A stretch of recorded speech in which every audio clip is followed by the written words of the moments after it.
Hello everyone, welcome to cook some magic. तो भाई आज मैं बना रही हूँ दिवाली की बची हुई खील से एक ऐसा नाश्ता जिसको देखकर ये कोई भी नहीं बता पाएगा कि ये दिवाली की बची हुई खील से बना है। तो वीडियो को पूरा देखना, स्किप मत करना। बहुत मजेदार नाश्ता है। और अगर वीडियो पसंद आए तो इसको लाइक करना और चैनल को सब्सक्राइब करना। तो ये देखिए, यहाँ मेरे पास ये दिवाली की बची हुई खील है। तो ये खील मैंने 2 कटोरी ली है। तो आप घर का कोई भी कप या कटोरी ले सकते हो मेजर करने के लिए। तो 2 कटोरी खील ये मेरे पास है और आज इसी से ही मैं आपको एक बहुत ही मजेदार सा नाश्ता बना के दिखाऊंगी। तो चलिए, सबसे पहले हम क्या करेंगे कि इस खील को एक बड़े बोल में ले लेते हैं। ये देखिए, बस इस तरीके से। और इसको एक बार इसे चेक कर लेंगे कि इसमें कोई इंप्योरिटीज वगैरह तो नहीं है। देखो, जैसे ये है ना, ये चीज इसके ऊपर, ये देखो धान लगा हुआ है ब्राउन सा, तो ये नहीं होना चाहिए। तो इसको हम निकाल के साइड पे कर देते हैं, क्योंकि ये जो हमारा नाश्ता बनेगा ना, तो अगर ये होंगे ना तो बहुत दिक्कत आएगी। मतलब ये गले में चुभते हैं कुल मिला के। तो देखिए, सारी खीर बस मैंने इसी तरीके से साफ करके तैयार करी है और बहुत ज्यादा कोई इंप्योरिटीज इसमें है नहीं। अब इस खीर को हमें पानी डाल करके अच्छे से साफ बिल्कुल धोना है एकदम। ये देखिए, बढ़िया से अच्छे से साफ पानी से इसको धो लेते हैं। 1 से 2 बार इसको धो करके निकाल लेते हैं।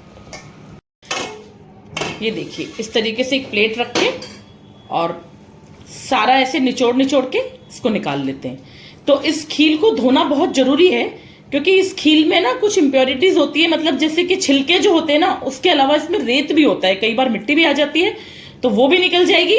तो इसलिए खील को धोना बहुत जरूरी है। तो 1 से 2 पानी से इसको धो लेते हैं हम। एक बार फिर दिखाती हूँ आपको। बस इस तरीके से निचोड़ निचोड़ के निकाल लेते हैं सारी। ये देखिए, सारी खील मैंने अच्छे से धो करके एक बोल में निकाल ली है। अब हम इसमें डालेंगे 1 गिलास पानी और इसको 10 से 15 मिनट तक इस पानी में सोख होने देंगे, ताकि खील जो है ना अच्छे से फूल जाए और एकदम सॉफ्ट हो जाए। तो चलिए, इसको रखते हैं साइड पे। तब तक हम बनाते हैं हमारे इंस्टेंट डोसों के लिए आलू का मसाला। तो ये देखिए, आलू का मसाला बनाने के लिए मैंने यहाँ कढ़ाई गरम कर ली है और उसमें डाला है 1 टेबलस्पून ऑयल। तो ऑयल हमारा गरम हो चुका है। इसमें डाल देंगे 2 चिटकी हींग। उसके साथ ही हम इसमें डालेंगे 1 चम्मच जीरा और उसके साथ ही डाल देंगे 1 चम्मच राई। तो राई को, जीरे को अच्छे से चटकने देते हैं एक बार। ये देखिए, यहां मैंने लिए कुछ 4 से 5 हरी मिर्च, ये भी डाल देते हैं इसमें और इसको भी आधे मिनट के लिए सौते कर लेते हैं। और ये देखिए, यहां मैंने बढ़िया से फ्लेवर के लिए कुछ करी पत्ते लिए हैं, तो ये भी डाल देते हैं इसमें। बिल्कुल भी स्किप मत करना करी पत्तों को, बहुत ही अच्छा फ्लेवर आता है इसमें। एकदम साउथ इंडियन डोसे जो बनते हैं ना, बस वही वाला फ्लेवर आता है इस मसाले में। तो करी पत्ता जरूर से डालना। तो चलिए, इसको भी सौते कर लेते हैं एक बार। अब यहाँ देखिए, यहाँ मैंने लिए हैं 2 प्याज और इनको इस तरीके से ना स्लाइस में काट लिया है। ये देखो, इस तरीके से। तो ये प्याज भी इसमें डाल देते हैं और इसको भी 1 से 1.5 मिनट तक कुक कर लेते हैं। बहुत ज्यादा हमें प्याज को सॉफ्ट नहीं करना है, बस हल्का सा थोड़े से मतलब सॉफ्ट हो जाए और थोड़े क्रंची रहें, जैसे अध पके जिसको बोलते हैं ना, बस वही वाला। तो 1 से 1.5 मिनट तक सौते कर लेते हैं इसको। तो ये देखिए, प्याज भी हमारे कुक हो चुके हैं, जैसे मैंने बताए थे, हल्के हल्के सॉफ्ट और हल्के हल्के क्रंची। तो चलिए, अब इसमें डालते हैं कुछ मसाले। तो सबसे पहले हम इसमें डालेंगे टेस्ट के अकॉर्डिंग नमक, या 1 चम्मच नमक, जैसे भी आप खाना चाहो। उसके साथ ही डालेंगे इसमें आधा चम्मच लाल मिर्च पाउडर और बिल्कुल आधा चम्मच धनिया पाउडर और साथ ही में आधा चम्मच हल्दी पाउडर। बस इन सबको डाल के अच्छे से मिक्स कर लेते हैं एक बार। बहुत ज्यादा कोई मसाले हमें डालने नहीं है इसमें, बस यही बेसिक मसाले। तो चलिए, ये देखिए, बढ़िया से मिक्स हो गया ये। यहां मैंने लिए ये 4 उबले हुए आलू। अब ये आलू भी इसमें डाल देते हैं, मतलब इस तरीके से ना मैश करके। ये देखो, बहुत बिल्कुल भी मैश नहीं करना है, थोड़े थोड़े चंक्स भी आने चाहिए आलू के। तो बहुत अच्छी सी आलू की सब्जी बनके तैयार होगी हमारी डोसे के साथ खाने के लिए। तो चलिए, इसको भी बढ़िया से मिक्स कर लेते हैं सारा मसाला, ताकि आलूओं पे कोट हो जाए। ये देखिए, बस इस तरीके से। ये देखिए बहुत ही मजेदार सा ये हमारा इंस्टेंट डोसा बनके तैयार होता है। एक बार आप बना लोगे ना मेरे वीडियो देख के, तो ये जो खील मैंने आपको बताई है ना डोसा बनाने के लिए, ये आप बची हुई खील से नहीं बनाओगे डोसा, आप खील ना स्पेशली मंगाओगे कि हमें खील वाला डोसा बनाना है। इतना अच्छा, इतना टेस्टी, मजेदार बनके तैयार होता है। तो ये देखिए ये भी अच्छे से मिक्स हो गया है। तो ये देखिए ये मैंने लिया है आधा चम्मच अमचूर पाउडर। लास्ट में हमें इसको डालना है। अगर अमचूर पाउडर आप नहीं खाते हो या आपके पास नहीं हो तो आप नींबू का रस भी डाल सकते हो। तो उसको भी डाल के बढ़िया से मिक्स कर लेते हैं। बस ये देखिए इस तरीके से। तो चलिए ये आलू का मसाला तो हो गया हमारा बढ़िया तरीके से रेडी। अब हम देख लेते हैं जो हमारी भीगी हुई खील है उसके क्या हाल है। तो ये देखिए खील भी हमारी बढ़िया तरीके से फूल गई है और देखिए हाथों से कैसे मैश हो रही है बिल्कुल बढ़िया तरीके से। बस इतना ही हमें इसको मतलब सोक करना था पानी में। अब हम क्या करेंगे, इसको एक छन्नी से छान के पानी अलग करते हैं और खील अलग करते हैं। ये देखिए यहां मैंने ये छन्नी ली है, बस इसमें डाल करके सारी खील को अलग कर लेते हैं पानी से। ये देखिए सारी खील को मैंने छन्नी में ले लिया है और इसको थोड़ी देर बस इस तरीके से ना 2 मिनट के लिए हमें सारा पानी निकलने तक थोड़ा सा टेढ़ा करके रखना है इसको। मतलब हमें इसमें एक्सेस वाटर बिल्कुल भी नहीं चाहिए। तो ये देखिए खील हमारी बढ़िया से सारी बिल्कुल अच्छे से रेडी हो गई है, बिल्कुल भी पानी नहीं है इसमें। अब ये सारी खील हम एक मिक्सी के जार में डाल देते हैं। ये देखिए बस इस तरीके से। और उसके साथ ही मैं यहाँ ले रही हूँ ये आधा कटोरी सूजी। तो ये सूजी मैंने उसी कटोरी से नापी है जिस कटोरी से खील नापी है, यानी कि 2 कटोरी खील थी तो आधा कटोरी सूजी। तो इसको भी इसमें डाल देते हैं। और उसके साथ ही मैं डाल रही हूँ इसमें आधा कटोरी दही। ये बिल्कुल ताजा दही है, एकदम फ्रेश, तो बहुत ज्यादा खट्टा दही आपको नहीं लेना है। और साथ ही में मैं डाल रही हूँ इसमें आधा कटोरी पानी। तो रेशियो का बराबर ध्यान रखें आप। ये सारी चीज इसमें डाल देते हैं। और इसके साथ ही मैं इसमें डाल रही हूँ ये पाउडर शुगर आधा चम्मच। तो बिल्कुल भी घबराने की जरूरत नहीं है, मीठा नहीं होगा ये डोसा। एक बढ़िया से कलर के लिए, जब हम डोसा बनाएंगे ना तो एक गोल्डन सा कलर आएगा डोसे पे, बस उसके लिए मैंने ये डाला है। तो मैंने पाउडर शुगर ही डाल दी ग्राइंड करते टाइम। नॉर्मल हो तो आप नॉर्मल भी डाल सकते हो क्योंकि साथ में ग्राइंड हो जाएगी ना। तो बस इसको इस तरीके से ढक के और एक बढ़िया सा पेस्ट बना के तैयार करते हैं। तो ये देखिए बढ़िया से ग्राइंड होके तैयार हो गया है। बस ये कंसिस्टेंसी अभी मुझे थोड़ी गाढ़ी लग रही है, लेकिन पानी जो है हम आगे भी एडजस्ट कर सकते हैं।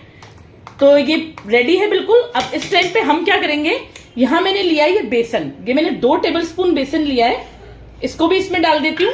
और साथ ही में लिया है 2 टेबलस्पून गेहूं का आटा, तो इसको भी इसमें डाल देते हैं एक बढ़िया सी बाइंडिंग के लिए।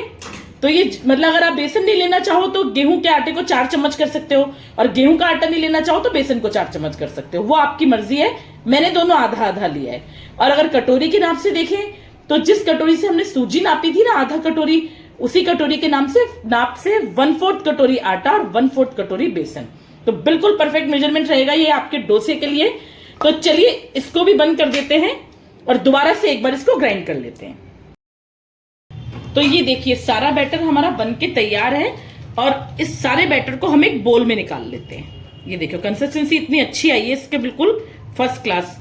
मुझे लगता नहीं है कि हमें और ज्यादा पानी डालने की इसमें जरूरत है। सारा इसमें निकाल लेते हैं। तो ये देखिए बैटर कितना बढ़िया से बनके हमारा रेडी हो गया है, बिल्कुल पोरिंग कंसिस्टेंसी वाला है। तो बस इस तरीके का बैटर हमें चाहिए। अगर आप बैटर बनाते हैं और आपका थोड़ा गाढ़ा हो जाता है तो आप थोड़ा सा पानी इसमें मिला सकते हैं, क्योंकि डिपेंड करता है बेसन किस क्वालिटी का है, सूजी किस क्वालिटी की है। तो पानी तो थोड़ा बहुत ऊपर नीचे हो सकता है, कोई दिक्कत नहीं है, बस ये कंसिस्टेंसी होनी चाहिए। तो चलिए इस टाइम पे हम इसमें डालेंगे आधा चम्मच नमक, या टेस्ट के अकॉर्डिंग नमक, बस इससे ज्यादा नहीं, क्योंकि हमने उसमें मसाले में भी डाला है, आलू के मसाले में। तो बस इतना ही नमक इसमें डालना है और इसको बढ़िया से मिक्स करके इसको 5 से 7 मिनट का रेस्ट देते हैं। ये देखिए बस इस तरीके से सारा मिक्स हो गया। अब इसको 5 मिनट के लिए रखते हैं साइड पे, फिर बनाएंगे मजेदार गर्मा गर्म इंस्टेंट डोसे। तो ये देखिए हमारा बैटर बिल्कुल रेडी है। 5 से 7 मिनट का हमने इसको रेस्ट दिया है। अब इस टाइम पे हम डालेंगे इसमें ये बेकिंग सोडा।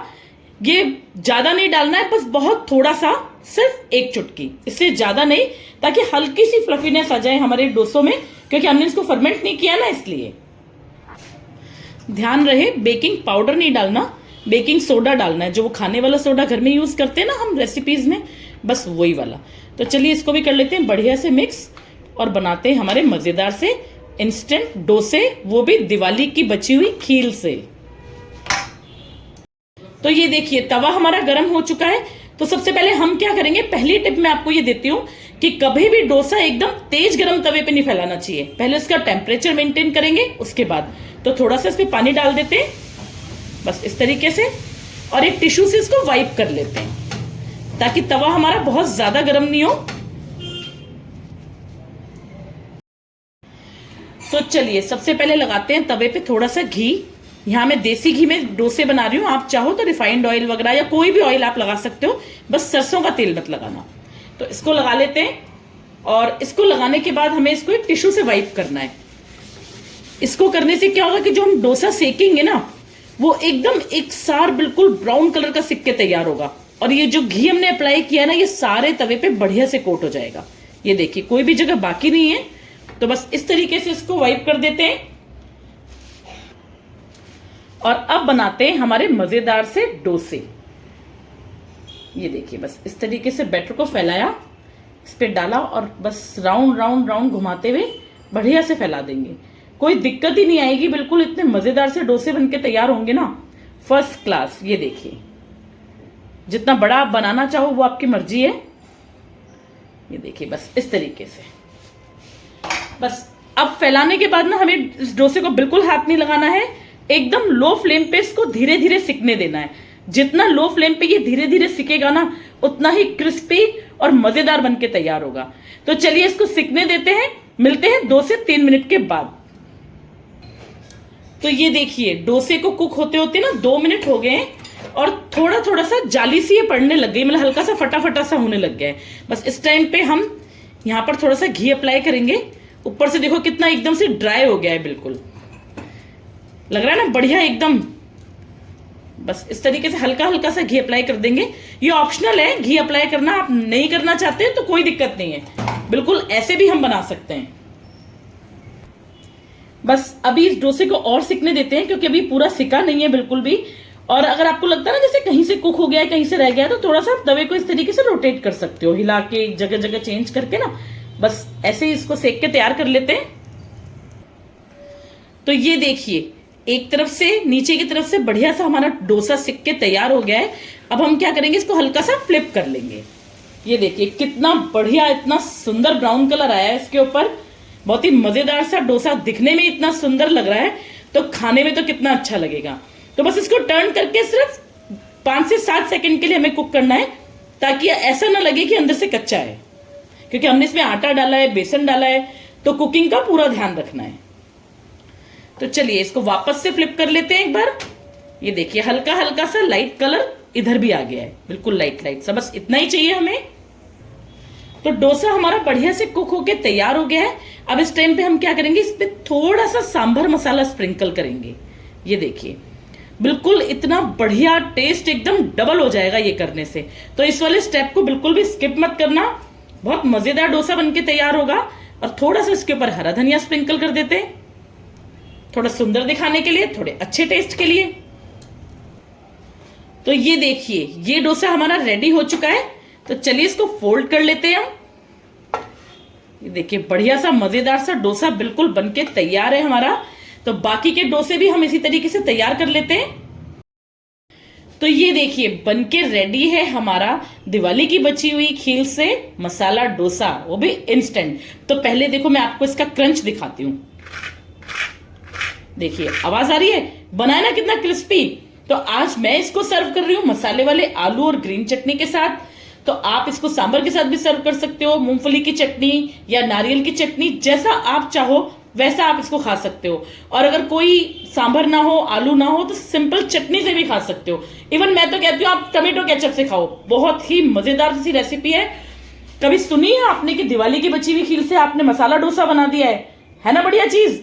तो अगर वीडियो मेरा पसंद आया हो तो प्लीज इसको लाइक शेयर करना, चैनल को सब्सक्राइब करना, और मुझे कमेंट करके ये जरूर बताना कि आप कब बना रहे हो दिवाली की बची हुई खील से मसाला डोसा। तो मिलते हैं नेक्स्ट वीडियो में। Thank you so much. Cook some magic.